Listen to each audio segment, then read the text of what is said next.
मेरा नाम शाहिद चंगेजी है। अदिति जी महाराज, मैं आपसे एक प्रश्न पूछना चाहता हूँ, क्या राम जी ने ऐसा करा है जैसा आप कर रहे हैं?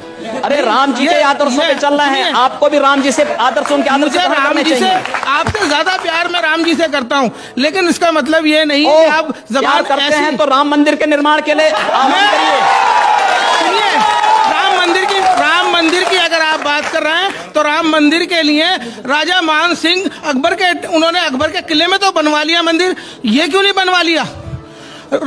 उनकी जो रानी थी अकबर का किला, रानी जोताबाई, तो भारत की धरती में मेरी सुनिए, रानी जोताबाई उस टाइम पे अकबर की महारानी हुआ करती थी। उन्हें ध्यान नहीं आया राम जन्मभूमि का। आपको ध्यान आ रहा है, उनको ध्यान नहीं आया कि राम मंदिर मुझे भी याद आ रहा है जी। आपको ये भी याद रखना चाहिए कि इस देश में चंद्रगुप्त को भी किसी सेल्यूकस ने अपनी कन्या दी थी और राणा कुंभा को भी किसी मुस्लिम फकीर ने अपनी कन्या दी थी। बिल्कुल दी होगी, याद रखना। हिंदू इन सब चीजों को नहीं करता है। अजी मैं ये कह रहा हूँ, करते नहीं, मैं कह रहा हूँ महारानी ने क्यों नहीं राम जन्मभूमि के लिए राजा से कहा राम मंदिर अयोध्या में बनेगा? भाई किले के अंदर उन्होंने मंदिर बनवा लिया। एक प्रश्न बनाइए ना फिर। अदिति जी एक बात और सुनिए, मुसलमानों ने यहाँ 700 साल हुकूमत की है। अगर धर्म परिवर्तन का ये जो आप कह रहे हैं तो ये सारे यहाँ मुसलमानों के हुकूमत करने वाले हिंदू मुसलमानों ने हमेशा ही प्यार और मोहब्बत से काम लिया है और हम भी उसी में से हैं, हम भी हिंदुओं में से हैं। हम वो नहीं है था। ये जजिया कर किसने लगाया था? हाफिज जी एक बात बताऊं मैं आपको, आप मुझे बात बताइए, आपके 3 पीढ़ी 4 पीढ़ी पूर्व आप लोगों को पूर्वज भी हिंदू रहे होंगे, आपको अपना डीएनए जांच कराना चाहिए, किसी हिंदू का डीएनए निकलेगा। मेरा नाम है एहसान अली। हाँ जी। अभी आपने कुछ दिन पहले आपने ये कहा था कोई जोधा अकबर के साथ नहीं जाएगी, तो आपने ये सवाल किस बेस पे किया था? जब आप कहते हैं कि भाई ये सब हमारी जो पीढ़ी है, 1 मिनट सर, ये पीढ़ी हमारी सब आपके पुरख हिंदू हैं, तो हिंदुओं में ही तो जा रहे हैं। आप अपना नाम अली से अपना नाम जो है कोई दूसरा कोई हिंदू नाम रख दीजिए ना। छोड़ रहे हैं उसमें। सवाल ये है कि जोधाबाई अकबर के यहाँ क्यों जाएगी? किसी सेल्यूकस की पुत्री भी तो चंद्रगुप्त के घर में आएगी। मैं कह रहा हूं कि अगर इनका नाम एहसान अली ना होकर के भरत कुमार होता तो क्या ये ज्यादा भारतीय हो जाते? अभी कम भारतीय हैं। नहीं, हर भारतीय है, भारत के अंदर जन्मा हुआ हर व्यक्ति भारतीय है, लेकिन उसको भारतीय परंपरा, भारतीय राष्ट्रीयता का भी सम्मान करना पड़ेगा और भारत के संविधान के अनुसार चलना पड़ेगा, न कि शरीयत के अनुसार।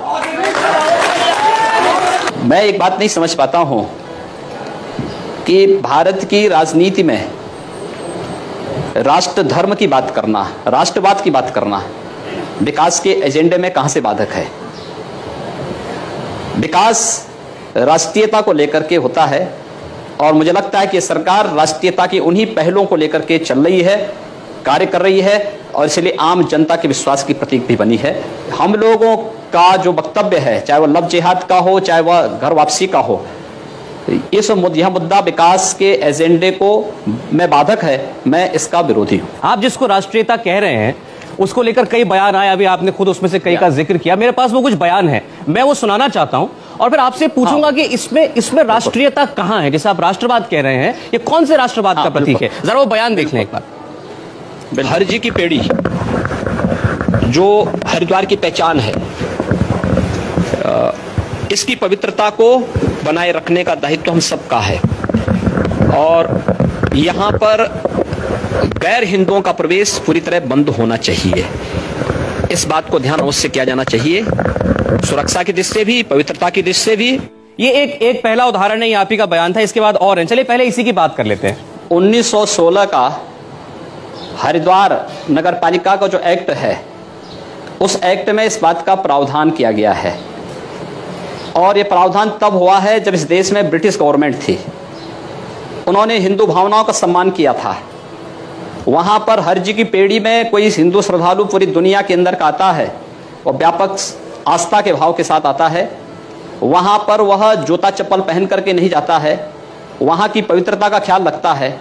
लेकिन कोई विधर्मी आकर के वहां अंडा बेचने का कार्य करेगा, अंडा लेकर के जाएगा, चमड़े के जूते लेके जाएगा, आस्थाएं आहत होंगी। अगर इस देश के अंदर अन्य आस्थाओं का सम्मान है तो हिंदू आस्था का भी सम्मान होना चाहिए। मेरा नाम डॉक्टर अहमद खान है। आदित्य जी, आप वैसे तो बहुत भोले हो और बहुत चेहरा भी आपका ऐसा लगता है कि वाकई बहुत मासूम हो, लेकिन आप जब भी बात करते हो कुछ ऐसी बात करो जिसे पब्लिक के लिए अच्छी लगे और देश चलने की बात हो। आप करते हो कश्मीर की बात करते हो, आप करते हो पाकिस्तान से हम मुसलमानों की बात करते हो कि बाहर भेजो। आपका अगर ये एजेंडा में है कि मुसलमान इस देश से चले जाए तो बताओ कहाँ जाए भेजो, उन्हें कहाँ भेजना है।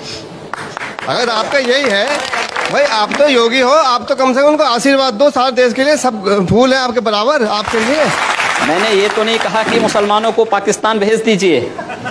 मैंने ये कहा भारत के प्रत्येक नागरिक को सुरक्षा प्रदान करना सरकार की जिम्मेदारी है और भारत की मोदी सरकार इस कार्य का निर्वहन कर रही है।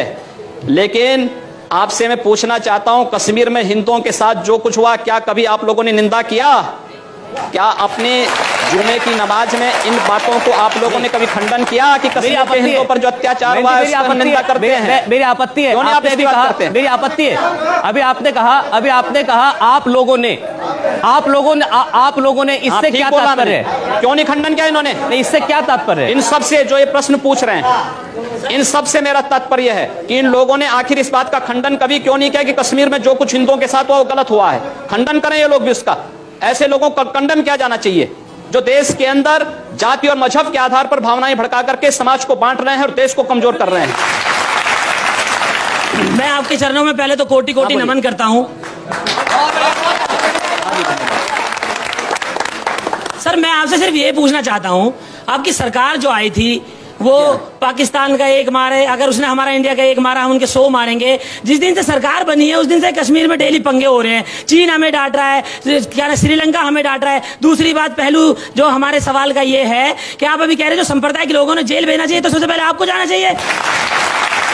आज सीमा पर पाकिस्तान गोलीबारी करता है तो उसका जवाब मोटारों से भारत की सेना करती है और पाकिस्तान दुनिया के अंदर चिल्लाता भागता फिरता है। ये भारत की मजबूत विदेश नीति को प्रदर्शित करता है और भारत की सुरक्षा को प्रदर्शित करता है। आज चीन भारत की सीमा में घुसने का दुस्साहस नहीं करता है। यमन में फंसे हुए भारतीयों को वापस लाने के लिए जिस तेजी के साथ वहां पर राहत कार्य भारत ने किया है, दुनिया के अंदर एक मिसाल प्रस्तुत किया है। क्या इससे पहले कभी हुआ है? आप लोगों को धन्यवाद करना चाहिए मोदी जी का और कम से कम नतमस्तक होना चाहिए उनके चरणों में कि कम से कम देश के प्रत्येक नागरिक को सुरक्षा की व्यवस्था उन्होंने की है, प्रत्येक नागरिक का सम्मान उन्होंने दिलाया है। आपके एनडीए के बीजेपी के पूर्व साथी हैं, बहुत सीनियर नेता अरुण शौरी, उनका बयान मैं आपको बता रहा हूं। उन्होंने तो वैसे बहुत बातें कही, लेकिन इस सामाजिक मुद्दे पे उन्होंने कहा कि अल्पसंख्यकों में असुरक्षा है, चिंता है और ये सब कुछ हुआ है घर वापसी, लव जिहाद, चर्च पर हमले, इन जैसे मुद्दों की वजह से। ये आपके साथी थे। देखिए, अरुण शौरी जी के वक्तव्य का खंडन हो चुका है पहले ही। दूसरा, जो बातें आप कर रहे हैं चर्च पर हमले के लिए, आपको याद होगा जब अटल जी की सरकार थी इस देश में 1998-99 में बनी थी, उस समय बेंगलोर में कुछ चर्चों पर हमले हुए थे और दीनदार अंजुमन नामक एक संगठन उसके लिए जिम्मेदार पाया गया था।